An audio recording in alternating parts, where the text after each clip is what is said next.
Olá pessoal, tudo bem? Nós já destacamos vários movimentos ocorridos na Europa no século XVI que tinham como principal objetivo, que tinham como principal finalidade criticar as ações, criticar as atitudes consideradas imorais, consideradas indecentes, praticadas pelos membros da Igreja Católica. Dentre esses movimentos, nós destacamos, nas conversas passadas, o luteranismo, que teve como principal nome Martinho Lutero. Nós destacamos também o anglicanismo, nós destacamos o calvinismo e também, um outro nome importante desses movimentos protestantes, Henrique VIII, que acabou criando a própria igreja anglicana, como nós já citamos agora há pouco com o anglicanismo. Além dos movimentos de camponeses, e vários outros personagens característicos desse movimento tão importante no século XVI, XVII na Europa, que acabou ocasionando uma divisão dentro do cristianismo e criando várias igrejas da vertente protestante. Inclusive hoje nós temos várias igrejas que foram ocasionadas, que são frutos desses movimentos lá no século XVI, século XVII, várias igrejas, como a igreja presbiteriana, a igreja Assembleia de Deus, o Ministério de Madureira, enfim, várias e várias igrejas, várias denominações que são frutos dessa divisão do cristianismo no século XVI, que acabou dividindo o cristianismo e, portanto, criando novas religiões cristãs que não ficaram agora limitadas somente ao catolicismo. Desculpa.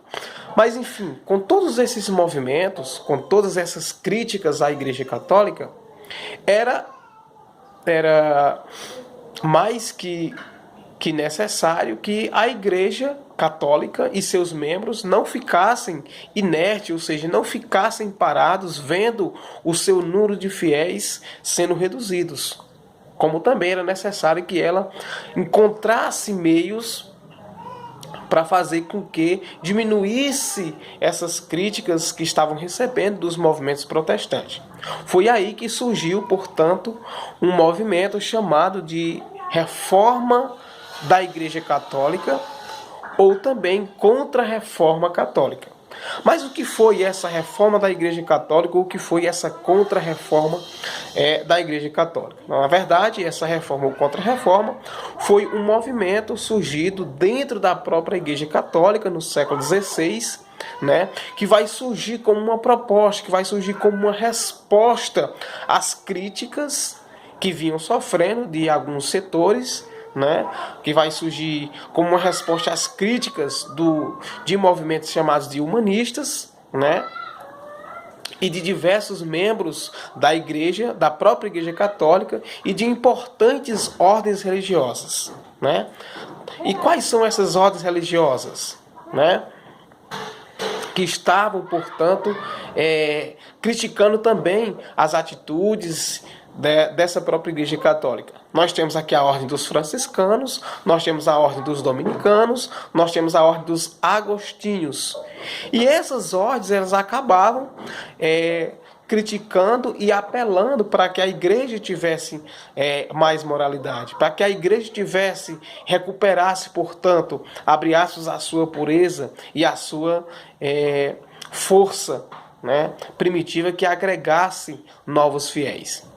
Mas também essa reforma católica, ou essa contra-reforma, era, portanto, um movimento dentro da igreja que surgia como uma forte reação ao movimento protestante, que estava, portanto, se alastrando e ganhando muito terreno na própria Europa e se espalhando por outros territórios. Portanto, a reforma ou a contra-reforma, ela surge nesse sentido, nesses dois eixos.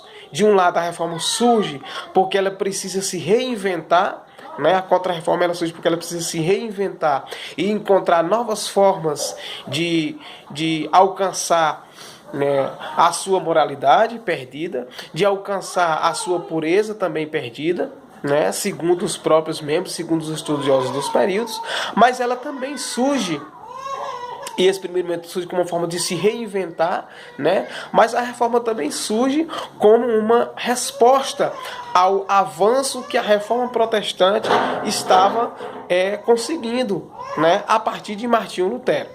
Então esse movimento ele vai assumir essas duas vertentes, essas duas características, tá bom? Então ela vai surgir nesse sentido, nessas duas vertentes, nessas duas características. Ela surge como uma forma de se reinventar, mas ela surge também como uma forma de conter o avanço do protestantismo, que acabou tendo grande força a partir de Martinho Lutero. Então ela assume essas duas características. Por isso que ela assume esse quesito, né, de encontrar uma nova doutrina para a Igreja Católica, né? Encontrar uma forma de disciplinar os seus membros, né?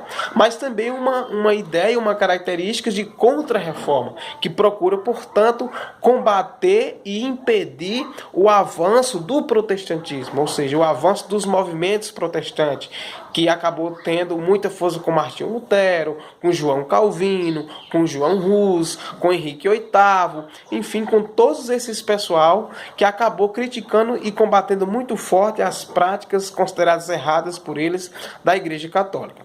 Então a Igreja Católica, temendo perder mais fiéis, né? E ela acreditava que precisava se reinventar para que essa perca de fiéis não se tornasse mais avassaladora, mas ela também precisava combater esse avanço do protestantismo. E é aí que ela surge com essas propostas, né? Se reinventar e combater o avanço do protestantismo ao mesmo tempo. E quais são os principais meios utilizados pela Igreja Católica para se reinventar? Quais são os principais meios utilizados pela Igreja Católica para combater o avanço do protestantismo?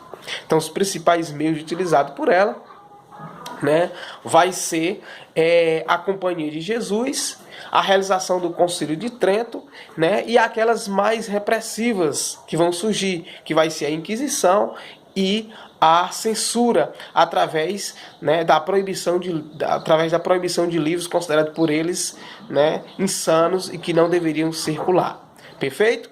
Então, dos principais meios, das principais medidas tomadas pela Igreja Católica a partir dessa sua reforma, ou dessa contra-reforma, como vocês queiram chamar, vai ser a criação da Companhia de Jesus.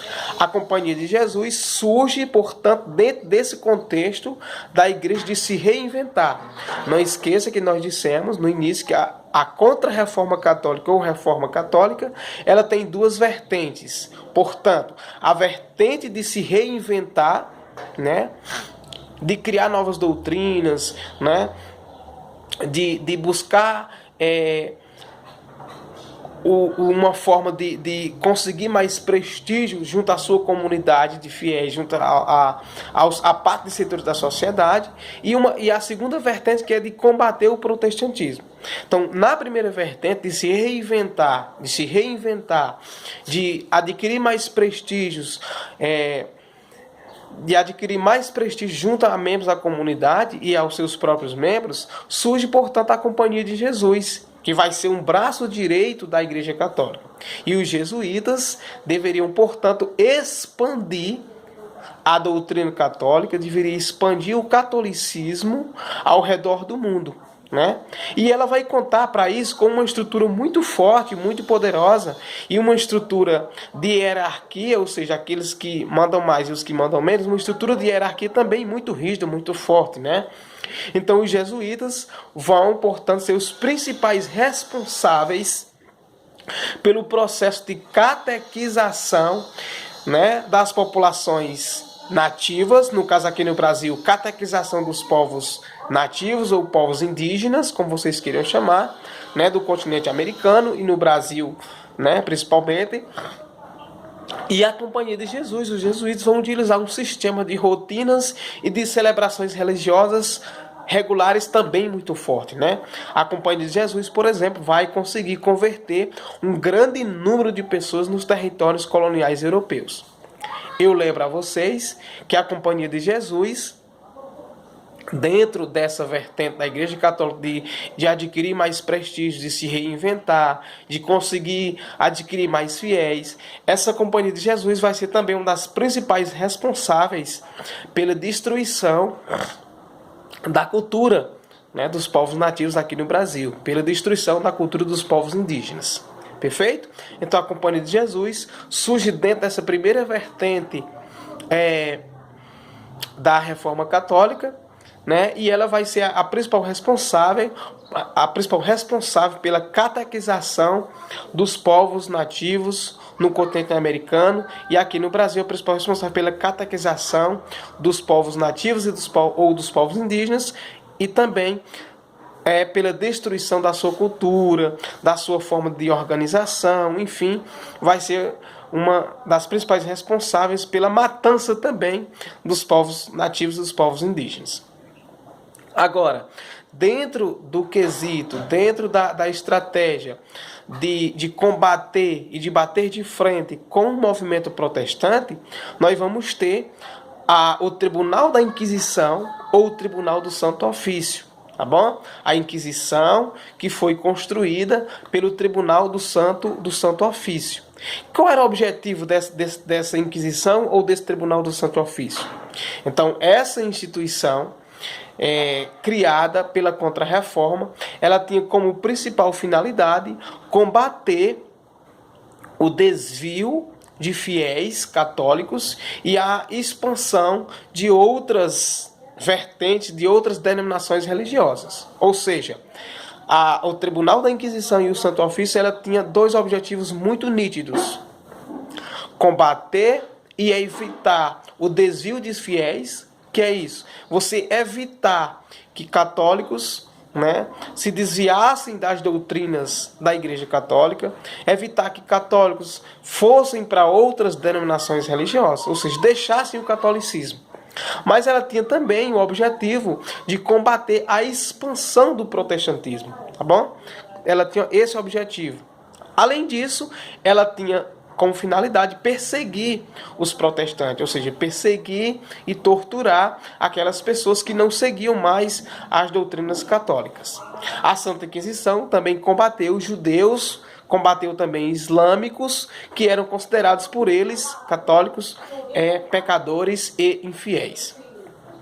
Entre outras formas, a Inquisição atuou também na abertura de processos de investigação que atacavam, né, denúncias contra os hereges e práticas de bruxaria. Hereges, eu lembro para vocês que herege eram todas aquelas pessoas consideradas que se desviaram, né, dos caminhos considerados corretos pelo catolicismo. Tá bom? Então essa era uma prática muito forte, combater a heresia, pessoas que não seguiam mais a doutrina católica, pessoas que eram consideradas praticantes de bruxaria e tudo mais. Então, caso fosse comprovada as denúncias, as pessoas acusadas de heresia e de prática de bruxaria eram punidos de forma muito severas, como a sanção que iam desde o silenciamento mesmo dessas pessoas até a morte na fogueira da Inquisição. As pessoas eram jogadas vivas dentro de uma fogueira, né? Era uma prática muito, muito horrível, muito, muito cruel, praticada pelos membros da Igreja Católica como forma de combater o avanço do protestantismo e combater também o desvio de fiéis. Né? O desvio de fiéis católicos que iam para outras denominações religiosas e tudo mais. Tá bom? Essas pessoas eram consideradas também hereges e praticantes de bruxaria, eram punidos muito fortemente. Eu lembro também que nós tivemos o Concílio de Trento, que foi uma reunião dos principais líderes da Igreja Católica, que foi organizada pelo Papa na época, o Papa Paulo III, que acabou celebrando, né, construindo um conjunto de medidas que foram tomadas pela Contra-Reforma, pela Igreja Católica. Nesse Concílio de Trento acabou se estabelecendo, né, o princípio da infabilidade papal, ou seja, nesse Concílio de Trento acabou-se se estabelecendo, né? A ideia de que o Papa não erra, de que o Papa é uma pessoa infalível, né? Ele não comete erros. E também a declaração do Index. O Index, que era um conjunto de livros proibidos pela Igreja Católica. Era um conjunto de livros que deveriam ser proibidos de circular, deveriam ser proibidos das pessoas lerem. O Index, tá bom? Um conjunto de livros proibidos pela Igreja Católica. Temos também a Vulgata, que foi estabelecida como uma versão oficial da Bíblia Sagrada, que foi proibida, né?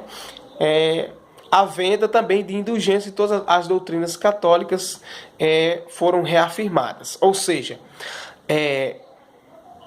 na Contra-Reforma, todas as doutrinas da Igreja Católica elas foram reafirmadas. Era esse também um principal objetivo da Contra-Reforma Católica. Reafirmar os seus dogmas, reafirmar suas doutrinas. Nada de você, por exemplo, ceder para o protestantismo, né? Eles reafirmaram cada vez mais as suas doutrinas. Perfeito? Espero que vocês tenham entendido. Abraço virtual a todos e a todas.